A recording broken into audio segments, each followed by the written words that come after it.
ইল্লাল্লাহ বলো ভাই,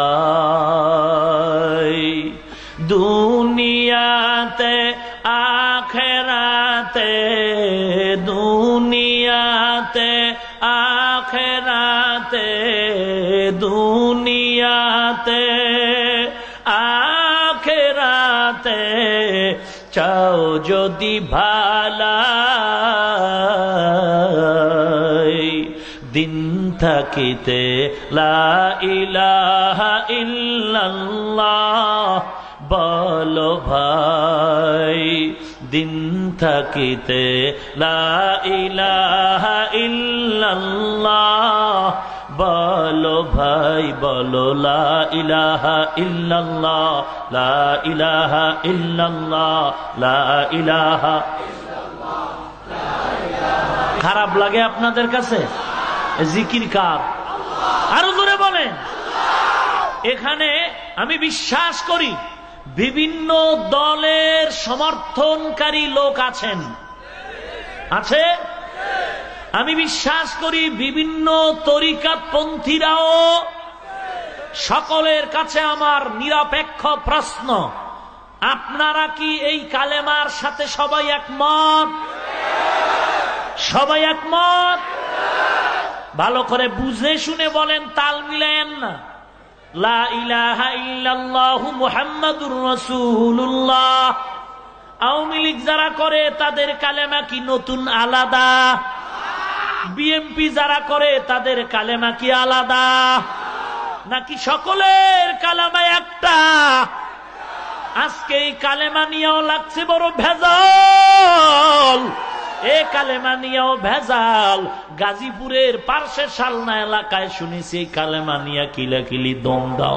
এমন কিলাকিলি, ইমাম সাহেব জুমার নামাজে খতিব সাহেব দাঁড়িয়ে যেই মিম্বরে খুতবা দেয় জুমার দিন, মাথার উপরে মসজিদের মেহরাবের উপরে পিলার লাগানো, টাইলসে লেখা আছে লা ইলাহা ইল্লাল্লাহু মুহাম্মাদুর রাসূলুল্লাহ। ডান পার্শ্বে ব্র্যাকেটে আল্লাহ, বাম পার্শ্বে ব্র্যাকেটে মুহাম্মদ। বলে কালেমা চলবে না, এ কালেমা নাকি কুফরি কালেমা, এ কালেমা চলবে না। ও মুসলমান, আমরা বুঝতে বাকি নাই সমস্যাটা কোথায়। বলে লা ইলাহা ইল্লাল্লাহ, সমস্যা নাই, সমস্যা মুহাম্মাদুর রাসূলুল্লাহ। বিশ্বাস করেছি তোমরা কারা? ওই দুনিয়াতে আবু জাহাল, উতবা, শাইবা, নমরুদ, হামান, ফিরাউন, কারুন, আল্লাহ একজন, ফেরাউনও মানত, বিশ্বাস করত। রাতের আধারে আল্লাহকে বলতো, মালিক তুমি আসো জানি, তবে আখেরাত চাই না, দুনিয়ার মাস্তানি চাই, দাও দাও। ফেরাউন নাই আল্লাহরে চিন্তুনি? কথা কন না কেন মিয়া? বেঈমানেরা, ইহুদিরা, খ্রিস্টানেরাও আল্লাহ একজন বিশ্বাস করত। আবু জাহাল আল্লাহকে বিশ্বাস করত, ভেজাল ছিল মুহাম্মাদের নিয়া। ওরে মুসলমান শুনো, আজকে যারা লা ইলাহা নিয়ে কোনো ভেজাল করে না, আল্লাহ নিয়ে যাদের মধ্যে ভেজাল নাই, শুধু মুহাম্মদ নিয়ে ভেজাল করতেছো, আমাদের জানতে বাকি নাই তোমরা আজকে ওই রকম ইহুদি আবু জাহাল আর খ্রিস্টান বেঈমানদের পাক্কা দালাল।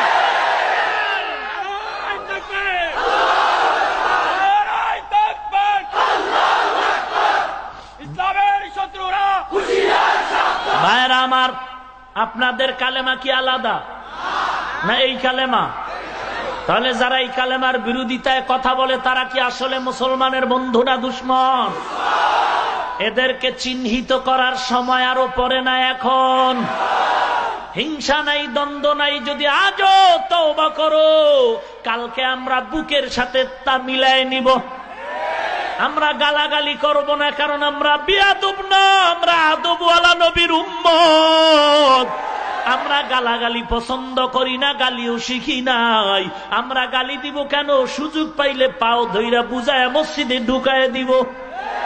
কথা বলেন না কেন? ও নবীর উম্মতের দল, অতএব সাবধানে কালেমা নিয়েও যেন ভেজাল শুরু হয়ে গেল। ও সাবধান, আমাদের চিন্তা ভাবনা করে ইমানটারে মজবুত করে চলতে হবে। ও নবীর উম্মতের দল, আল্লাহর কালেমা আমরা জিহ্বা দিয়া স্বীকার করলাম, অন্তরে বিশ্বাস করতে হবে লা ইলাহা ইল্লাল্লাহ, আল্লাহ তাআলা ব্যতীত কোনো মাবুদ নাই। আছে কেউ? কেউ নাই, কেউ নাই, আমিও নাই, আজরাইলও নাই। কে আছেন? আল্লাহ ছাড়া কেউ নাই। লা ইলাহা ইল্লাল্লাহ মানি কে আছেন? আল্লাহর মতো আর কেউ আছেননি? আল্লাহর মতো দ্বিতীয় কোন ক্ষমতাবান আল্লাহ নাই। মুহাম্মদুর রাসূলুল্লাহর ব্যাখ্যা হলো মুহাম্মদ আল্লাহ পাকের পাঠানো শেষ পয়গম্বর। দুই কথার মূল কথা হলো আল্লাহর মতো দ্বিতীয় আল্লাহ নাই, আমার নবীর মতো দ্বিতীয় কোন নবী নাই। এটা দিলের মধ্যে ঢুকাও, আল্লাহ ছাড়া দ্বিতীয় কোনো আল্লাহ নাই, আমার নবী ছাড়া দ্বিতীয় কোনো নবী নাই। এই কথাটা অন্তরে ঢুকাইয়া কাজের মধ্যে প্রমাণ করে দাও, আল্লাহর গোলামি ছাড়া কারো গোলামি চলবে না, নবীর আদর্শ ছাড়া কারো আদর্শ মানা যাবে না।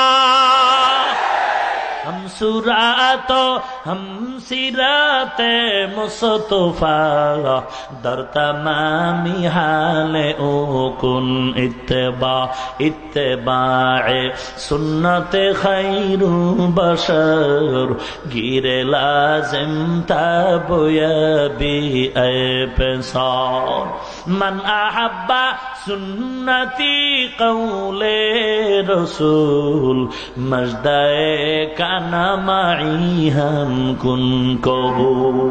গোলামি চলবে কার? আদর্শ মানব কার? এই মিয়া, গোলামি চলবে আল্লাহর, আদর্শ মানব মদিনাওয়ালার।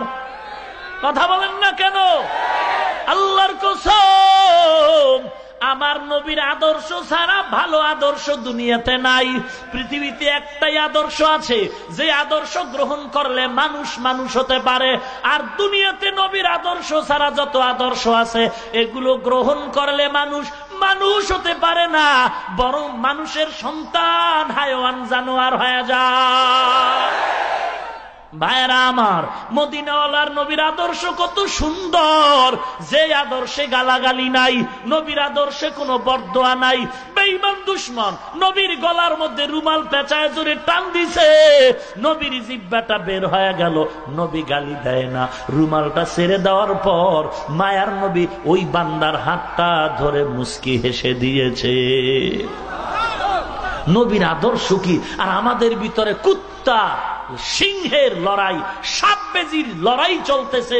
এক টুপিওয়ালা আর এক টুপিওয়ালাকে কাফের বলে ফতুয়া দিচ্ছে। কিয়ামতের এক আলামত হলো পরবর্তী মানুষেরা আগের বুজুর্গদেরকে গালাগালি করবে। এখন যারা আবু হানিফারে গালি দেয়, খাজা মঈনুদ্দিন চিশতি আজমিরিকে গালি দেয়, এরা